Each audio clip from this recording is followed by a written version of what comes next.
Hello বন্ধুরা, ঝুমস ওয়ার্ল্ডে তোমাদের সবাইকে স্বাগত।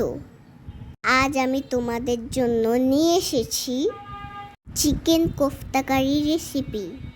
বন্ধুরা, কিভাবে রেসিপিটি বানাবো শিখে নেই।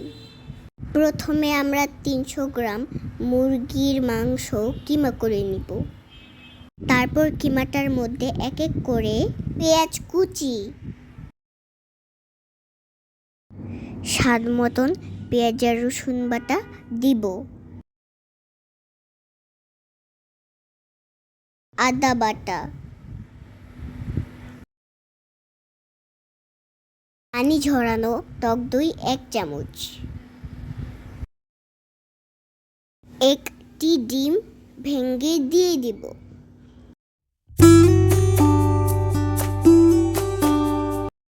কিছুটা ধনেপাতা কুচি দিয়ে দিব, স্বাদ মতো জিরে গুঁড়ো দিয়ে দিব,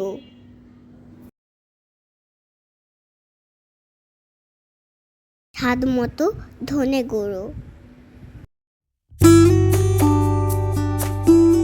সামান্য পরিমাণ গোলমরিচের গুঁড়ো,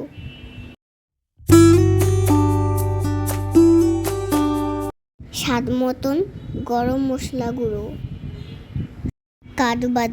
কাজু বাদাম, পেঁয়াজ বেরেস্তা, কিচমিচ, পোস্ত দানা সবগুলোকে আমি পেস্ট করে নিয়েছি। এখান থেকে 1.5 চামচ দিয়ে দিলাম।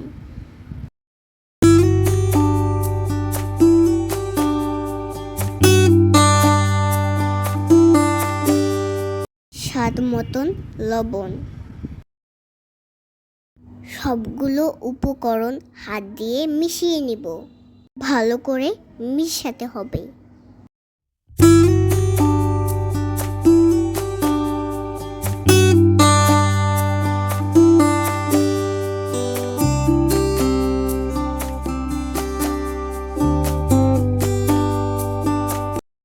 মেশানো হয়ে গেলে 2 চামচ ব্রেড ক্রাম্ব দিয়ে দিব। বন্ধুরা, যাদের কাছে ব্রেড ক্রাম্ব নেই তারা দুধের মধ্যে পাউরুটি মিশিয়ে দিয়ে দিতে পারেন। ব্রেড ক্রাম্বটা দিচ্ছি এই জন্য যে এটা বাইন্ডিংয়ে ভালো করে কাজ করবে। দুধে ভিজানো পাউরুটিটা দিলেও একই কাজ করবে। এখন আবারও ভালো করে মেশাবো। বন্ধুরা, আমি অল্প করে বানিয়েছি, আমি একা খাওয়ার জন্য। তোমাদের বেশি মানুষ থাকলে বেশি করে বানিয়ে নিবে। মিশানো হয়ে গেলে হাতে একটু তেল মাখিয়ে নেবেন। তারপর ছোট ছোট করে বল বানিয়ে নিব। বন্ধুরা, যারা চিকেন খেতে পছন্দ করো তারা সবসময় একই তরকারি খেতে খেতে বোর হয়ে যায়, তারা আমার মতন কোফতা কারির রেসিপিটি বানিয়ে নেবে।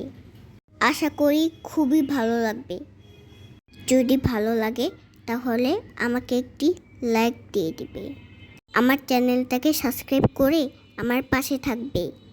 বন্ধুরা, তোমরা আমার পাশে থাকলে এরকম নতুন নতুন আরও রেসিপি পাবে। আমারও বানাতে ভালো লাগবে।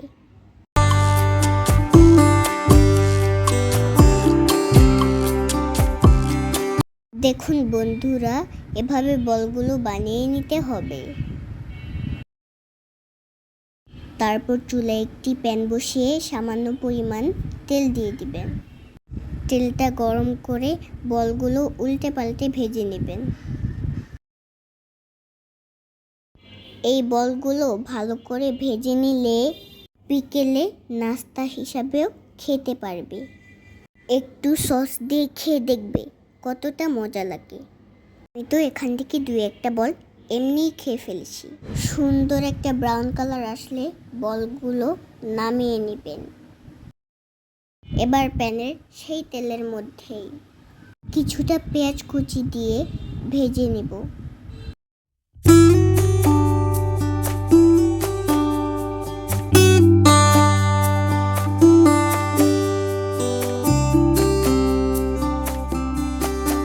পেঁয়াজটা সামান্য ভাজা হয়ে গেলে টমেটো কুচি দিয়ে দিব।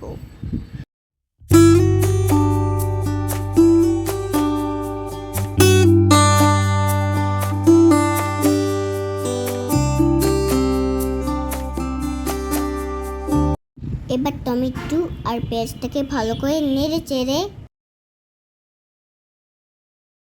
এর মধ্যে কিছুটা মরিচের গুঁড়ো, কিছুটা হলুদ গুঁড়ো,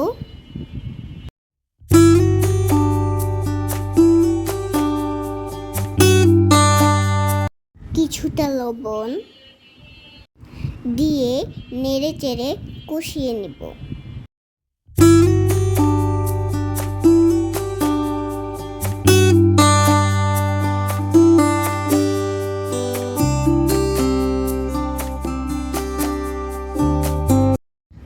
কয়েকটা কাজু বাদাম দিয়ে দিব, এতে করে স্বাদ অনেক গুণ বেড়ে যাবে।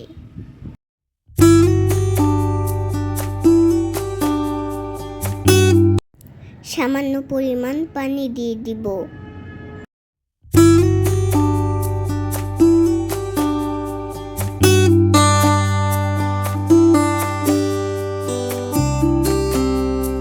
নেড়ে চেড়ে ঢাকনা দিয়ে ঢেকে দিব সিদ্ধ হওয়া পর্যন্ত।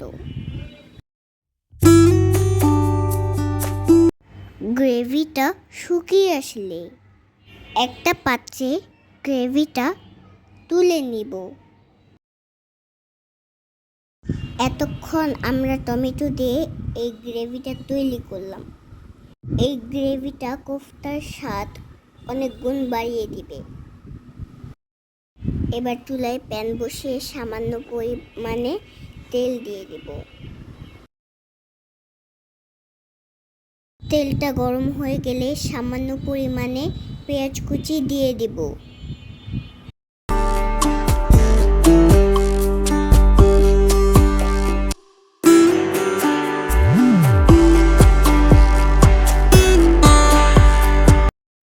আবারও নেড়ে চেড়ে ভেজে নিব।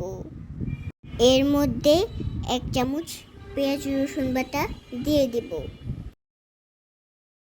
আধা চামচ আদা বাটা,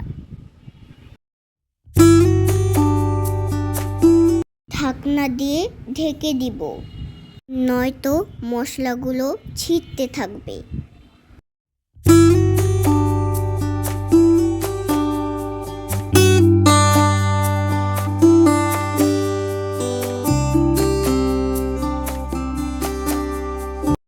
দেখুন বন্ধুরা, মশলাটা ভালো করে কষানো হয়ে গেছে। এখন সামান্য পরিমাণ পানি দিয়ে দিব।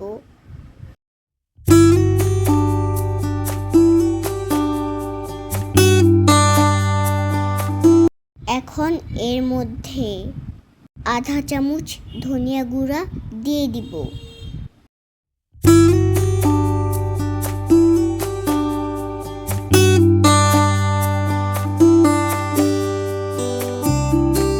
নেড়ে চেড়ে ঢাকনা দিয়ে ঢেকে দিব।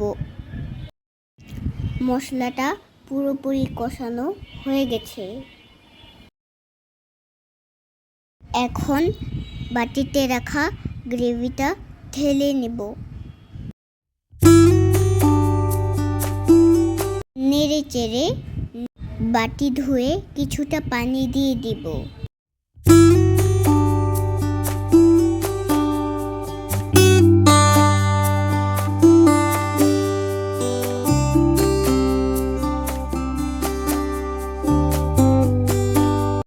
ভালো করে নেড়ে চেড়ে নিব।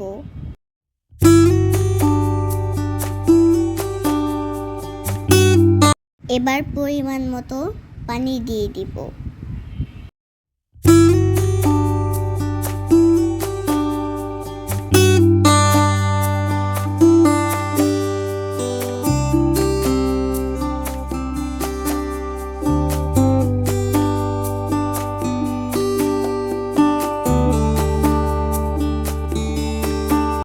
পানিটা শুকিয়ে অর্ধেক হলে কোফতাগুলো দিয়ে দিব।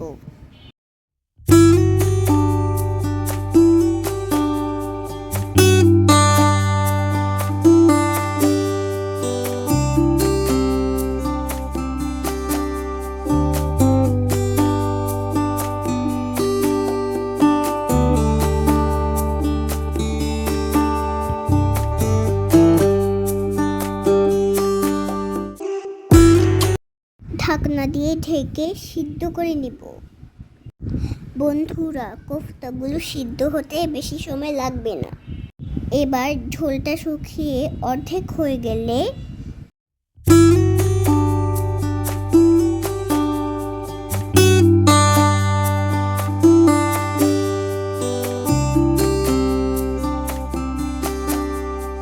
একটা কাঁচামরিচ,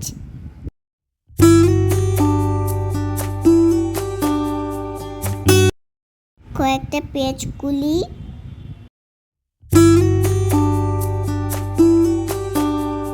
সামান্য কিছুটা ধনেপাতা দিয়ে ঢেকে দিব। 1 মিনিট পর ঢাকনাটা খুলে একটা পাত্রে ঢেলে নিব। দেখুন বন্ধুরা, কালারটা কত সুন্দর হয়েছে, দেখতেও কতটা ভালো লাগছে। এই কোফতা কারির ঝোলটা খুবই মজা। একবার হলেও বাসায় বানিয়ে খাবেন।